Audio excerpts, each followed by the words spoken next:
Hello everyone, welcome to the Judicial Wings, the knowledge of judiciary, executive and legislation. I am Advocate Pallavi Gawande with you again.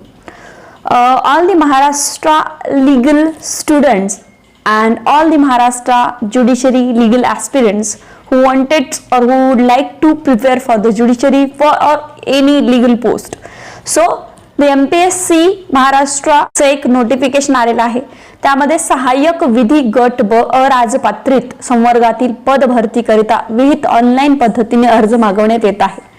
So हे जे notification आहे सहाय्यक विधी assistant legal गट ब non gazetted. Okay, so gazetted नाही आहे, गट ब मध्ये आहे. बट पोस्ट खूप चांगली आहे. यामध्ये उपलब्ध संख्या जी आहे वॅकन्सीज आहे त्या 12 आहे. या vacancies according to the MPSC notifications वाढू पण शकतात. ओके, सो इथे नोटिफिकेशन आपल्याला एमपीएससी साईटवर उपलब्ध आहे आणि यामध्ये कुठल्या कास्ट साठी किती जागा आहे यांनी एक इथे चार्ट दिलेला आहे. तर सर्वात महत्त्वाचं आपल्याला एलिजिबिलिटी आहे की आपण इथे एलिजिबल आहोत की नाही. तर इथे एलिजिबिलिटी अँड जो काही ही शैक्षणिक अर्हता जी आहे तर ही शैक्षणिक अर्हता खूप कमी आहे. लाईक प्रॅक्टिशनर वगैरेला इथे काही प्रिफरन्स दिलेलं नाही आहे. Practice is not important here. So degree in law म्हणजे तुमचं LLB कम्प्लीट पाहिजे अँड इथे कुठल्याही युनिव्हर्सिटीपासून recognised and provided preference will be given to the master degree. LLM ला इथे प्रिफरन्स यांनी दिलेला आहे. LLM मास्टर ऑफ लॉ तुमचं इथे झालेलं असावं. बाकी इथे कुठल्याही प्रकारचे वेगळे क्वालिफिकेशन्स लाईक MPhil PhD किंवा 7 वर्ष 5 वर्ष प्रॅक्टिस असं काही नाही आहे. म्हणजे तुम्ही जर लॉ फ्रेशर आहात तुमच्या हातामध्ये LLM डिग्री आहे, LLB वरही तुम्ही इथे फॉर्म भरू शकता. फक्त प्रिफरन्स आणि LLM यांना दिलेला आहे. सो 12 वॅकन्सीज आहे, 12 वॅकन्सीज इज देअर. आणि हा जो फॉर्म आहे आपल्याला हा फॉर्म जो आहे याची जी लास्ट डेट आहे फॉर्म भरण्यास सुरुवात इथे जी डेट आहे ती दिनांक 25 ऑक्टोबर 2022 रोजी सुरू झालेली आहे. तर ती 14 ते दिनांक 14 नोव्हेंबर 2022 पर्यंत ही डेट तुमच्याकडे आहे. 14 नोव्हेंबर पर्यंत तुम्ही हा फॉर्म भरू शकता. त्यानंतर दिनांक 16 नोव्हेंबरला तुम्ही ऑनलाईन ट्रान्झॅक्शन करू शकता. This is the last date. But आपण 14 नोव्हेंबर पर्यंत फॉर्म भरायला हरकत नाही. आणि जे काही चालनाद्वारे परिशुल्क भरण्याचा अंतिम दिनांक आहे तो 17 नोव्हेंबर 2022 आहे. So this is the date for the submission of form. And next important thing is documents काय required आहे. तर इथे जेव्हाही तुम्ही MPSC प्रोफाईल क्रिएट करता त्यामध्ये हे सगळे जर डॉक्युमेंट्स ऑलरेडी तुम्ही JMFC ची वगैरे एक्झाम दिलेली असेल, APP ची एक्झाम दिली असेल तेव्हा हे सगळे डॉक्युमेंट तुम्ही ऑलरेडी सबमिट केलेले आहे. त्यामध्ये काही बदल करायचा असेल MPSC प्रोफाईलमध्ये तुमच्याकडे जो रजिस्टर मोबाईल नंबर असेल किंवा मग तुमच्याकडे पासवर्ड तर तुम्ही MPSC प्रोफाईल तुमचं ओपन करून काही चेंजेस त्यामध्ये करू शकता. जर already you uploaded documents on the MPSC profile. Okay, you are already register the MPSC profile. जर नसेल तर तुम्हाला MPSC प्रोफाईल क्रिएट करावं लागेल आणि हे सगळे डॉक्युमेंट्स PDF मध्ये किमान फाईल साईज KB 50 मध्ये हे टाकावे लागेल. आणि कमाल जी साईज आहे म्हणजे मॅक्सिमम जी 500 आहे KB. SSC अथवा तत्सम शैक्षणिक अर्हता 10वीची जी काही तुमचे TC लाईक मार्क्स मेमो म्हणू शकतो. वयाचा पुरावा तुम्ही कुठल्याही प्रकारे देऊ शकता. TC किंवा अदर कुठलाही तुमचं जे काही नॅशनॅलिटीचं असेल त्यानुसार शैक्षणिक अर्हता इत्यादीचा पुरावा लाईक LLB तुम्हाला मार्क्स मेमो द्यावे लागतील. सामाजिक दृष्ट्या मागासवर्गीय असल्याबद्दलचा पुरावा. सामाजिक दृष्ट्या मागासवर्गीय इथे तुम्हाला कास्ट सर्टिफिकेट्स आणि नॉन क्रिमिनल्स हे सर्टिफिकेट्स लागणार आहे. आर्थिक दृष्ट्या नॉन क्रिमिनल ऑफकोर्स आणि अर्ज करण्याच्या अंतिम दिनांकास वैध असणारे नॉन क्रिमिनल प्रमाणपत्र. याचा अर्थ आहे की नॉन क्रिमिनल हे 3 वर्षासाठी निघत असतं. तर मग ज्या डेटला तुम्ही फॉर्म भरता तेव्हा त्याची एक्सपायरी डेट झालेली नको. जर कुणाकडेही नॉन क्रिमिनल नसेल किंवा एक्सपायरी डेट झालं असेल तर ते तुम्ही न्यू 4 ते 5 दिवसात काढून घ्या आणि नंतर फॉर्म भरा. पात्र दिव्यांग व्यक्ती असल्याचा पुरावा. दिव्यांग असाल तर, माजी सैनिक असल्याचा पुरावा, खेळाडू असेल तर, अनाथ आरक्षणासाठी पात्र असेल तर, आराखीव महिला मागासवर्गीय वगैरे यांचंही सर्टिफिकेट लागेल जर असेल तर. आणि SSC मधील नावात बदल झाले असेल तर, मराठी भाषेचे ज्ञान असल्याचा पुरावा. ओके, मराठी भाषेचे ज्ञान असल्याचा पुरावा हे MPSC साईटवर तुम्ही ओपन करा. MPSC साईटवर एक डाउनलोड नावाचं ॲप्लिकेशन आहे. तिथे डाउनलोडवर तुम्ही जाऊ शकता आणि डाउनलोडमध्ये ते खाली येतं की मराठी भाषेचे ज्ञान असल्याचा पुरावाचा एक फॉर्मॅट, तो फॉर्मॅट तुम्ही प्रिंट करा. तो फॉर्मॅट प्रिंट करून घेतल्यानंतर तुम्ही कॉलेजमध्ये आहात तर तुमच्या कॉलेजच्या प्रिन्सिपलकडनं तो फॉर्म भरून घ्या की yes I know the Marathi language, okay, that person is our student of this college and he knows Marathi as well, okay. So अशा प्रकारे तुम्ही प्रिन्सिपलकडनं घेऊ शकता. किंवा मग तुम्ही कोर्टामध्ये प्रॅक्टिस करता, ऑफकोर्स दोनपैकी तर एका ठिकाणी तुम्ही असणारच आहे. शिक्षण सुरू असेल कुठल्याही डिग्रीमध्ये तर तुम्ही कॉलेजमध्ये असाल किंवा मग तुम्ही कोर्टमध्ये असाल. कोर्टमध्ये तुमचं रजिस्ट्रेशन झालेलं असेल as a practitioner, okay, any session court or any district court, any court. So तिथनं तुम्हाला हे सर्टिफिकेट PDGen कडनं मिळेल. सो हा फॉर्मॅट MPSCच तुम्हाला उपलब्ध करते, त्यावर फक्त तुम्ही लिहून आणायचं आहे. त्यानंतर लहान कुटुंबाचे प्रतिज्ञापत्र हेही सेमच आहे तुम्हाला कोर्ट. सो लहान कुटुंबाचे प्रतिज्ञापत्र जो काही MPSC मध्ये जे डाउनलोडचं अप्लिकेशन आहे त्यामध्ये तुम्ही जा आणि त्यातनं जे काही लहान कुटुंबाचे ॲप्लिकेशन प्रतिज्ञापत्र जर फॉर्मॅट घ्या, त्यावर स्वतःच तुम्हाला डिक्लेरेशन करायचं आहे. Declare that I have not more than 2 child. जर मॅरिड आहात, जर मुलं मॅरिड असेल तरच हे सर्टिफिकेट तुम्हाला मोस्टली लागतं, कारण MPSC फॉर्मॅटमध्ये मॅरिड टाकलं असेल प्रोफाईलमध्ये तरच हे सर्टिफिकेट तुम्हाला येईल, अदरवाईज येणार नाही. सो तुम्ही स्वतः डिक्लेरेशन देऊ शकता. त्याचा फॉर्मॅट जो आहे तो तुम्हाला MPSCच्या साईटवर मिळून जाणार आहे. So this is the required documents for this post. And the next important thing is syllabus आणि एक्झाम कधी होणार आहे. कुठलेही नोटिफिकेशन निघाल्यानंतर 3 महिन्याच्या कालावधीमध्ये ही एक्झाम होत असते. तर यामध्ये आपण सगळ्यात आधी बघूया की अजून एक्झाम डेट यांनी दिलेली नाही आहे. तो 2 महिन्याच्या कालावधीत एक्झाम डेट येऊ शकते. म्हणून आतापासून आपण समजू शकतो इथे की यस आपल्याकडे 3 महिने वेळ आहे या पोस्टसाठी अभ्यास करायला. सो अभ्यास कसा करावा यामध्ये त्यांनी सांगितलं आहे की चाळणी परीक्षा घेण्यात येईल. 2017 मध्ये ही जो पेपर झालेला आहे त्यामध्ये ती एक्झाम घेण्यात आलेली आहे. मेन्स एक्झामिनेशन या परीक्षेसाठी नाही आहे, ओनली प्रिलिमिनरी एक्झामिनेशन आहे. 100 मार्काचा इथे पेपर घेण्यात येणार आहे. 1:4 निगेटिव्ह मार्किंग आहे. 4 प्रश्न चुकल्यास तुमचा इथे 1 मायनस बरोबर जो आलेला आहे त्यामधनं होऊ शकतं as per the JMFC rules, okay, same आहे. तर यामध्ये आपण सिलेबस बद्दल बघूया. तर हा जो आहे इंग्लिशमध्ये पेपर आहे, ठीक आहे की नाही, आणि सिलेबस हा थोडा वास्ट आहे JMFC पेक्षा सुद्धा, ओके. सो इथे LLM ज्यांचं झालंय त्यांना प्रिफरन्स आहे आणि LLB झालेलीही ते फॉर्म भरू शकता. सो अशा प्रकारे इथे जो सिलेबस माझ्या समोर आहे, draft syllabus of screening test to be held recruitment for the post of assistant legal non gazetted group B. तर सिलेबस JMFC पेक्षाही थोडा वास्ट आहे. सिलेबसमध्ये कॉन्स्टिट्यूशनल लॉ दिलेला आहे. कॉन्स्टिट्यूशन नाही, कॉन्स्टिट्यूशनल लॉ म्हटलाय म्हणजेच आपल्याला केस लॉ ही विचारण्यात येणार आहे. बेसिक फंडामेंटल्स जे काही कॉन्स्टिट्यूशनचे आहे तेही विचारण्यात येणार आहे. As per the net syllabus हा कॉन्स्टिट्यूशनल लॉ आपल्याला विचारण्यात येणार आहे. म्हणजेच आपल्याला कॉन्स्टिट्यूशन डीपली इथे स्टडी करावं लागणार आहे. त्यानंतर प्रोटेक्शन ऑफ ह्युमन राईट्स हा ऍक्ट इथे आहे. ह्युमन राईट्स ऍक्ट आपल्याला प्रॉपरली करावा लागणार आहे. ॲडमिनिस्ट्रेटिव्ह लॉ आहे. Transfer of property, specific relief, Indian Pinal code and land acquisition act आहे. महाराष्ट्र लँड रेव्हेन्यू कोड आहे. कॉन्ट्रॅक्ट ऍक्ट आहे. प्रिव्हेन्शन ऑफ करप्शन ऍक्ट आहे. मोटार व्हेकल ऍक्ट आहे. त्यानंतर इंडियन फॉरेस्ट ऍक्ट आहे. वाईल्ड लाईफ प्रोटेक्शन आहे. त्यानंतर prevention of immoral trafficking act आहे. त्याच्यानंतर प्रीनेटल डायग्नोस्टिक ऍक्ट आहे. एन्व्हायरमेंटल प्रोटेक्शन ऍक्ट आहे. एअर अँड वॉटर ऍक्ट आहे. त्यानंतर काही प्रोसिजरल लॉ दिले. हे फंडामेंटल लॉज आहेत सगळे जे आहेत ते. फंडामेंटल लॉ मधून आपल्याला जास्तीत जास्त केस लॉज अँड बेसिक जे हिस्टॉरिकल बॅकग्राऊंड सुद्धा विचारण्यात येऊ शकतं. त्यानंतर प्रोसिजरमध्ये आपल्याला CRPC आणि CPC आहे. एव्हिडन्स ऍक्ट आहे आणि presidency small causes court act आहे आणि नोटरीज ऍक्ट आहे.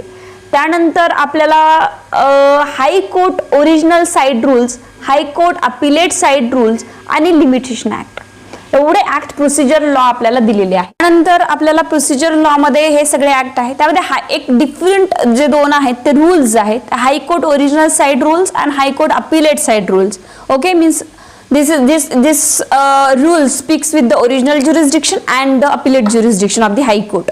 त्यानंतर सेकंड A B झाल्यानंतर C सेक्शन मध्ये आलं तर situational laws, recent case laws and trends. Okay, so recent cases decided by the Supreme Court means what is the litigations, current affairs etc. public importance PIL वगैरे, public interest litigation, legal aid, लोक अदालत, recent legislations relations to women, children and weaker section.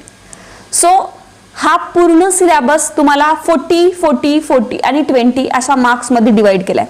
Paper तुमचा English language मधनच असणार आहे, मराठी नाही. आणि या सगळ्या पुस्तकातनं फक्त तुम्हाला 100 मार्काचे प्रश्न येणार आहेत.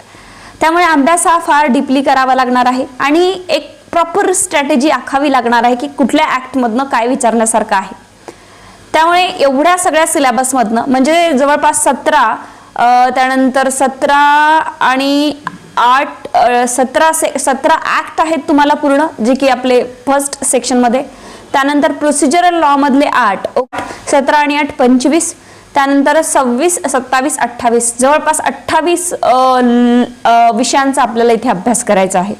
JMFC ला फक्त 12 विषय आहे, इथे 28 विषयांचा तुम्हाला अभ्यास करायचा आहे.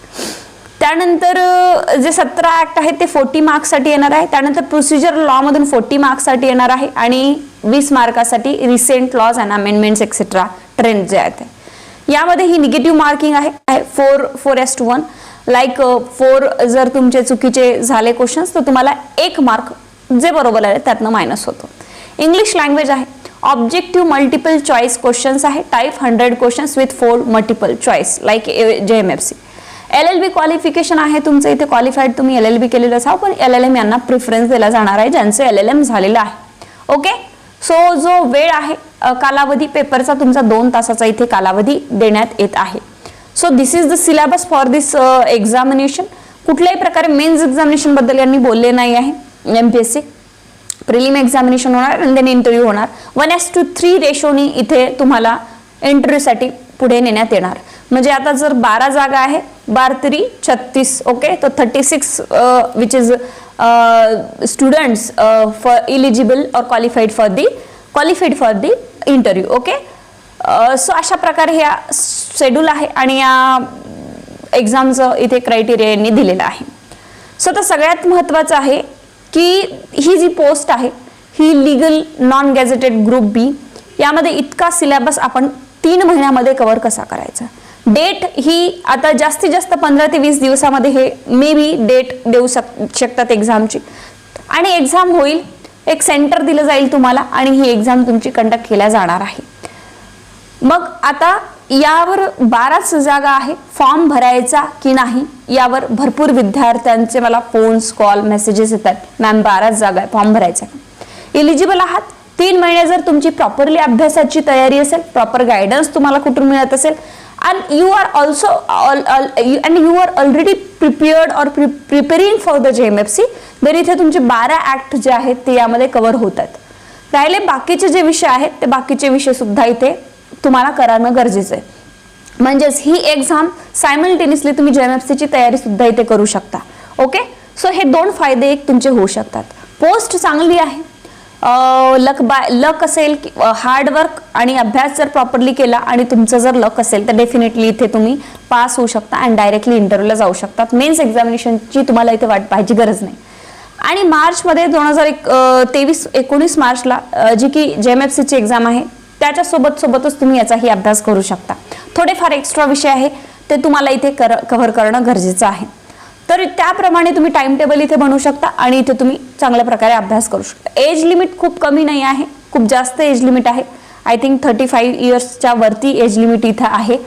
तर तुम्ही अशा प्रकारे या एक्झामचं प्रिपरेशन करू शकता. पण हे विषय तुम्हाला चांगल्या प्रकारे अभ्यास करणं गरजेचं आहे, कारण ते 1:10 रेशो नाही आहे, 1:3 रेशोनी स्टुडंट पुढे जाणार आहे बिकॉज मेन एक्झामिनेशन नाही आहे. ठीक आहे, म्हणजे 3 विद्यार्थीच पास होणार आहे आणि 3 विद्यार्थ्यांनाच इथे इंटरव्ह्यूला नेलं जाणार आहे एका पोस्टसाठी. So this is the rules of this examination. Okay, syllabus vast जरी असला तरी प्रॉपर स्ट्रॅटेजी असेल तर तुम्ही या एक्झामला क्रॅक करू शकता. ओके, सो इथे पोस्ट खूप चांगली आहे, पोस्ट खूप चांगली आहे, 12 वॅकन्सीज आहे आणि तुम्ही या पोस्टसाठी ऑफकोर्स फॉर्म भरायला हरकत नाही. फॉर्म भरणे सुरू झालेले आहे 25 तारखेपासून. पण भरपूर विद्यार्थ्यांना प्रॉब्लेम येते. सेंटरवर गेल्यानंतर सेंटरला क्लिक करायचं आहे की विच सेंटर यू वॉन्ट, तर तिथे कुठल्याही प्रकारचं सेंटर आतापर्यंत येत नाही आहे. त्यामुळे हा MPSC साईट इश्यू आहे. तर तुम्ही जेव्हाही फॉर्म भरणार आहात तेव्हा MPSC ला कॉल करू शकता आणि सांगू शकता की हे प्रॉब्लेम अराईज होत आहेत. सेंटर टाकायला गेल्यानंतर सेंटर तिथे येत नाही आहे. मे बी हा प्रॉब्लेम 2-3 दिवसात इश्यू हा सॉल्वही होईल, पण तुम्हालाही जरी हा प्रॉब्लेम आला असेल तरी तुम्ही इथे MPSC शी कॉन्टॅक्ट करू शकता. ऑलरेडी MPSC प्रोफाईल क्रिएट असेल, सगळे डॉक्युमेंट्स प्रॉपरली अपलोड असेल, तर तुम्हाला अपलोड करायची गरज नाही. फक्त सेंटर चूज करून तुम्हाला फीज भरून इथे तुम्ही फॉर्म अपलोड करू शकता. Okay, so this is the criteria for this exam. 12 post आहे आणि एवढा सिलेबस या एक्झामला आहे. 3 महिन्याचा कालावधी आपण इथे वेळ पकडू शकतो आणि 3 महिन्यात इझिली हा सिलेबस आपण कव्हर करू शकतो with the proper strategy. Classes बद्दल सांगायचं झालं तर या पोस्टसाठी भरपूर विद्यार्थ्यांचे फोन येत आहे की क्लासेस घ्या. तर क्लासेस ऑफकोर्स घेणार आहे. तुमचे जे क्लासेस आहे पुढच्या 10 तारखेपासून याचे क्लासेस सुरू होणार आहे. आज 30 तारीख आहे. मी 10 दिवस बिफोर हा व्हिडिओ तुम्हाला देते आहे. 10 तारखेला 10 नोव्हेंबरला हे जे क्लासेस आहेत ते सुरू होणार आहे. पूर्ण syllabus constitution law, human rights, transfer of property specific, environment, IPC, high courts rules, appellate sides rules, presidency, small causes act, notaries act, हे सगळे विषय तुमचे हे पूर्ण 28 विषय 28 टॉपिक आपण कव्हर करणार आहोत. सध्या आपण ही जी एक्झाम आहे त्याचे 2 टाइम क्लासेस ठेवणार आणि मग नंतर त्या क्लासेसला आपल्याला एखादा टाइम वाढवावं लागेल जर नोटिफिकेशन लवकर आलं तर. सो 10 तारखेपासून याचे क्लासेस सुरू होणार आहे. क्लासेस बद्दल इन्फॉर्मेशन हवी असेल तर खाली डिस्क्रिप्शन बॉक्स आणि स्क्रीनवर फोन नंबर दिलेला आहे, त्यावर तुम्ही इथे क्लासेसचा मॉर्निंग आणि इव्हिनिंगचा टाइम असणार आहे. तर तुम्ही 2 क्लासेस करून एवढा सिलेबस कव्हर करू शकता आणि प्रॉपर स्ट्रॅटेजीने 100 मार्कापैकी निगेटिव्ह न जाता प्रॉपर स्ट्रॅटेजी आखून ही पोस्ट कॅप्चर करण्यासाठी प्रयत्न करू शकता. इंटरव्ह्यूला जाण्यासाठी प्रयत्न करू शकता. आफ्टर द इंटरव्ह्यू ही मी तुम्हाला गायडन्स करणारच आहे. सो एवढे सारे विषय आहेत, खूप सारे विषय आहेत. त्याची 10,000 फीज इथे क्लासेसची आहे. 3 महिन्याचा वेळ राहील. 3 महिन्याच्या वेळामध्ये कालावधीमध्ये जर लवकर नोटिफिकेशन आलं तर बॅच टायमिंग थोडा अर्धा तास वाढून आपण कव्हर करू शकतो, पण 2.5 ते 3 महिन्यामध्ये एक्झाम होणार नाही. आपल्याला तेवढा वेळ तर नक्कीच मिळणार आहे. सो 10,000 फीज आहे. तुम्ही इन्स्टॉलमेंटनी पे करू शकतात. खाली दिलेल्या कॉन्टॅक्ट नंबरवर कॉन्टॅक्ट करून तुम्ही एवढा सिलेबस कसा कव्हर करायचा आणि कसं या एक्झामला क्रॅक करायचं आहे, 1:3 मध्ये आपल्याला रेशोमध्ये कसं इंटरव्ह्यूला जायचं आहे, यासाठी प्रॉपर स्ट्रॅटेजी करून तुम्ही ही एक्झाम क्रॅक करू शकता. सो डेफिनेटली 10 तारखेपासून याचे क्लासेस सुरू होत आहे आणि तुम्ही 10 तारखेला हे क्लासेस जॉईन करू शकता. एवढे सारे विषय 28 विषय जे आहेत ते आपण आपल्या क्लासमध्ये कव्हर करून एक्झामला क्लिअर करण्याचा 100% प्रयत्न करूया. So thank you so much friends. खाली दिलेल्या कॉन्टॅक्ट नंबरवर तुम्ही कॉन्टॅक्ट करू शकता. थँक्यू.